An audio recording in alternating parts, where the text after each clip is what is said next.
네, 오늘은 유동성 관련해서 살펴보도록 하겠습니다. 최근에 증시가 많이 조정을 받았고 아무래도 계속 하락세를 보이다 보니까 또 유동성 관련해서 궁금하신 분들도 생겼을 것 같고요. 또 오랫동안 제 영상 보신 분들은 아시겠지만 저는 경기 침체에 대한 뷰를 갖고 있고, 그럼에도 불구하고 현재 시점에서의 단기자금 시장에서의 유동성은 과거와 달리 상당히 여유로운 상황이다라는 것을 계속 말씀을 드렸습니다. 더욱이 간간히 나타났던 단기자금 시장에서의 발작 우려를 저는 계속 일축시켰죠. 그러면서 꾸준히 말씀을 드렸던 게 19년도 사례와 같은 레포 시장의 이런 발작 사태가 최근에 나타나기는 다소 어려운 유동성의 환경을 보여주고 있다, 이런 말씀을 꾸준히 드렸습니다. 실물단에서의 경기 위축과 리세션을 전망하고 있지만 금융시장, 단기자금 시장에서의 과거와 같은 발작 사태는 지금 현재 시점으로는 가능성이 상당히 낮다, 이런 말씀을 꾸준히 드렸어요. 더욱이 이제 작년 말이라든지 올해 4월 달도 마찬가지고요. 그리고 최근에 6월 달도 뒷부분에서 설명을 드리겠지만 이렇게 갑자기 레포 시장에서의 금리가 좀 튀는 현상들이 나타납니다. 근데 이런 부분은 제가 예전에도 말씀드렸다시피 이 분기말 효과거든요. 다 제가 예전부터 오랫동안 꾸준히 말씀을 드렸던 내용이에요. 그런 부분 궁금하신 분들은 제가 제 영상의 그 재생 목록에 유동성이라는 카테고리를 따로 만들었습니다. 기존 영상을 전부 다 확인해서 분류를 한 건 아니지만 그래도 유동성 카테고리에 담긴 영상들 정도만 보신다면 시장에서의 유동성 흐름은 충분히 이해를 하실 수 있다, 저는 그렇게 보고 있고요. 분량이 좀 될 수는 있겠지만 연휴 기간 찬찬히 보시게 되면 이제 유동성 관련해서 어느 정도 큰 감을 갖고 시장을 대응하는데 도움이 되지 않을까 그렇게 생각합니다. 특별히 팬데믹 이후에 이 유동성, 특히 연준의 지급준비금의 추이와 증시의 흐름 자체가 매우 상관성이 높았거든요. 그러니까 그런 부분에서 물론 구간마다 증시의 흐름을 주도하는 모멘텀이 다르긴 합니다만 아직까지는 그런 지급준비금 상의 모멘텀이 살아있는 구간으로 볼 수 있습니다. 그런 의미에서 이런 유동성 영상 좀 관심 있게 보시면 좋을 것 같고, 그래서 유동성 관련해 특히 단기자금 시장, 레포 시장 관련해서 유동성은 이 차트로 딱 비교를 해서 정리를 해드릴 수가 있어요. 이 왼쪽은 그렇게 연준에서 깜짝 놀랐던 19년도의 단기자금 시장 흐름입니다. 오른쪽은 최근이고요. 이 차트를 만든 게 올해 4월 달일 겁니다. 지금 보시면 3월 달까지 4월 달에 나왔죠. 올해 4월 달만 하더라도 단기자금 시장 발작에 대해서 우려하는 목소리가 꽤 컸습니다. 그러다 보니까 제가 한번 그때도 영상을 만들었고, 그때 결론도 이렇게 내렸었죠. 단기자금 시장의 발작 우려는 상당히 낮다, 그렇게 말씀을 드렸는데 지금 다시 증시가 조정을 받고 있는 상황에 최근치를 업데이트 해봤습니다. 여전히 보시게 되면 이번 6월 달에도 6월 말입니다. 정확하게 이렇게 소파 금리가 튀었던 것을 볼 수 있는데 여전히 동일하게 움직이는 패턴을 확인하실 수가 있죠. 연말, 3월 말, 6월 말입니다. 모두 계절말 효과다. 이런 부분은 제가 예전 영상 다 올린 게 있으니까 궁금하신 분들은 제가 아까 말씀드렸다시피 유동성 카테고리 한번 찾아보시면 다 차근차근 다 설명이 되어 있습니다. 그런 부분 참고하시면 좋을 것 같고, 그래서 중요하다는 이 차트만 설명을 좀 드리면 이 빨간색이 IORB입니다. 지급준비율에 대한 부분이죠. 그러니까 연준이 기준금리를 올리더라도 시장금리가 그렇게 따라오주지 않을 수가 있어요. 그래서 연준은 기준금리 정하더라도 그 금리 하단을 영레포 금리로 지지를 하고 금리 상단을 IORB로 이렇게 막는 역할을 하게 됩니다. 근데 보시게 되면 2019년도 보시면 이 상단이라고 볼 수 있는 IORB 금리를 넘어서서 소파 금리가 등락을 이어왔던 것을 알 수 있죠. 그리고 이때 보시면 오히려 크게 소파 금리가 튀었던 것도 보시고요. 그러다가 결국에는 사고가 나게 되는 겁니다. 이때는 소파 발작 때도 아닙니다. 소파 발작 때는 보시면 19년도 사례처럼 이렇게 튀게 되죠. 그러니까 이게 두려우니까 이런 조짐이 나타날 때도 이런 현상이 나타날까 이제 걱정을 하는 건데, 가장 많이 튀었던 금리가 보시면 9% 가깝게 튈 정도였죠. 그러다 보니까 시장이 깜짝 놀랄 수밖에 없었던 게 19년도 발작 사태입니다. 그런데 지금 보시면 19년대와 달리 전체 소파 금리가 하단 쪽에 붙어서 움직이고 있죠. 하단은 영레포 금리입니다. 그리고 초록색은 연방 실효 금리죠. 영레포 하단 쪽에 위치를 했잖아요. 이 간극 자체가 되게 중요합니다. 19년도 사례 보시게 되면 이 초록색, 이 상단 쪽에 붙었죠. 여기는 그래도 상단이라고 볼 수 있지만 점차 상단의 간극이 좁아지면서 이때는 아예 IORB 쪽에 붙어버렸습니다. 시중은행 간의 콜금리라고 할 수 있는 이런 부분이 IORB까지 붙었다라는 것은 시장의 유동성이 말랐다, 시장의 유동성이 부족하다라고 해석될 여지가 있죠. 그러다 보니까 소파 금리가 당연히 높은 레벨에서 이렇게 등락을 이어가고 그러다 사고가 터진 거죠. 근데 지금은 그런 모습이 아닙니다. 최근치를 보더라도 오히려 하단 쪽에 붙어서 영래포 금리 쪽에 붙어서 연방 실효 금리라든지 소파 금리가 등락을 이어가고 있기 때문에 아직도 IRB 금리를 넘어서지 못했죠. 터치는 하더라도 이 터치했던 구간도 소파 금리의 계절성 효과라고 말씀을 드렸잖아요. 그러니까 아직까지 단기자금 시장에서의 유동성은 매우 풍부한 상황이다, 이렇게 말씀을 드릴 수밖에 없습니다. 그래서 이번 사이클의 특징으로는 단기자금 시장의 유동성이 풍부하다, 이런 상황을 꼽을 수가 있어요.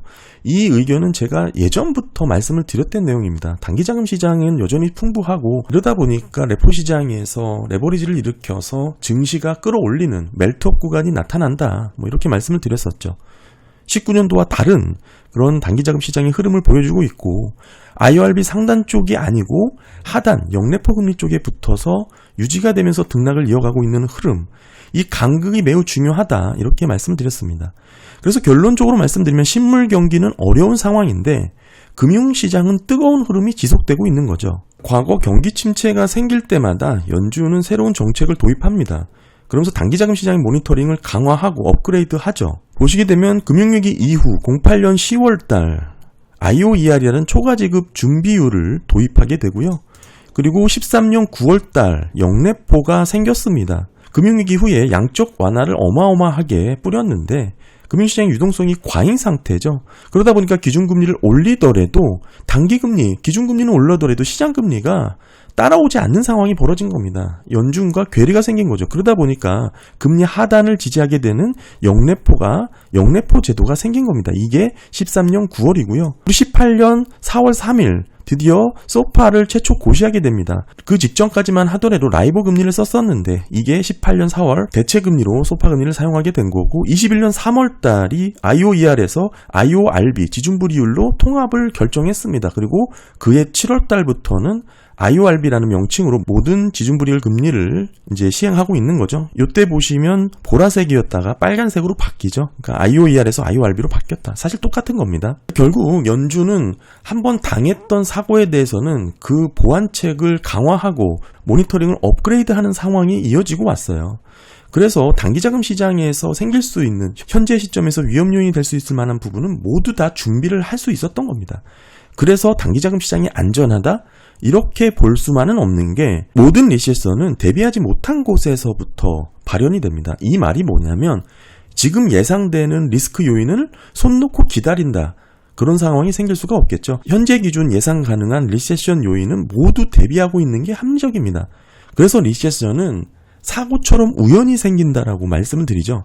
그러니까 알고 있던 리스크라고 하더라도 이게 여러 가지가 동시다발적으로 겹치는 상태가 생기거나 그게 아니면 전혀 예상하지 못한 요인으로 생기는 게 리세션입니다. 따라서 지금의 현재 시점에서 연준이 준비할 수 있는 모든 정책을 도입해서 단기자금 시장 모니터링을 강화했다, 물론 맞는 얘기지만 이 상태라고 하더라도 알 수 없는 다양한 리스크로 사고가 터지는 게 과거 사례였다, 이 말씀을 드리고 있는 거고요. 그래서 저는 결론적으로 금리 인하를 하면서 QT는 지속하는 그런 흐름을 계속 전망을 했었습니다.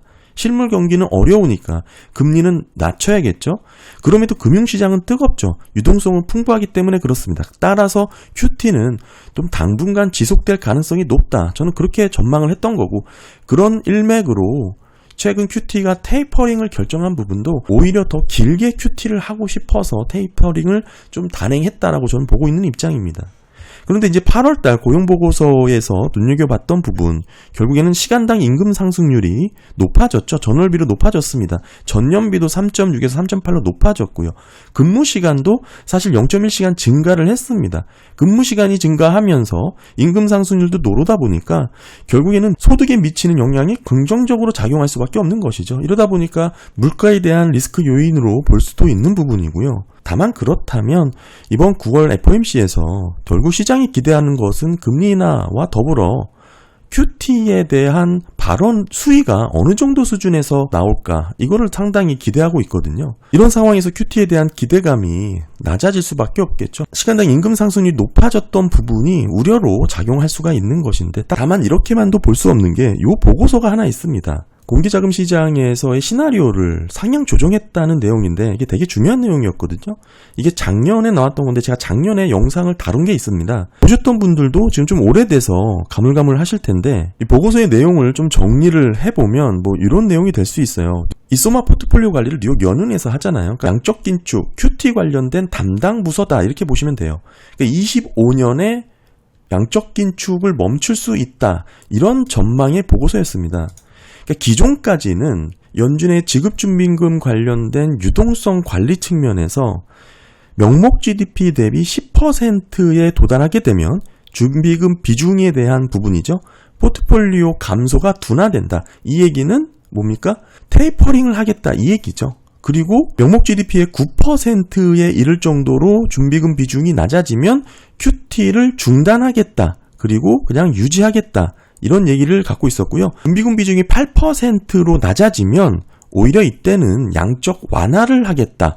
포트폴리오를 확대하겠다. 이런 얘기를 했었습니다. 이게 기존 시나리오였는데, 작년의 보고서는 무엇을 담고 있냐면 기존의 시나리오에서 2% 상향 조정된 시나리오를 제시를 한 거예요. 한마디로 더 높은 수준의 지급준비금을 유지해야 될 것 같다라는 얘기를 내비친 건데, 기존에는 10%에 도달하게 되면 포트폴리오 감소 둔화, 테이퍼링을 하겠다라고 했는데, 지금은 명목 GDP 대비 준비금 비중이 12%에 도달하면 QT 테이퍼링을 하겠다, 이 얘기를 한 것이죠.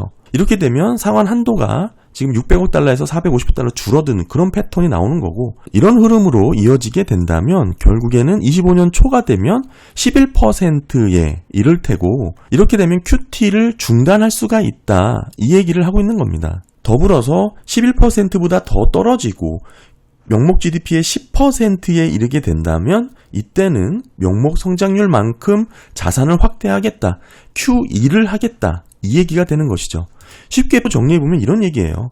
명목 GDP 대비 지급준비금의 비중을 달리해서 두 가지 시나리오를 제시했는데, 기존에는 이게 10%였고 9%였고 8%였습니다. 이게 2%씩 상향 조정이 된 거예요. 그래서 QT 테이퍼링을 언제 할 것인가? 기존의 10%에서 지금은 12%로.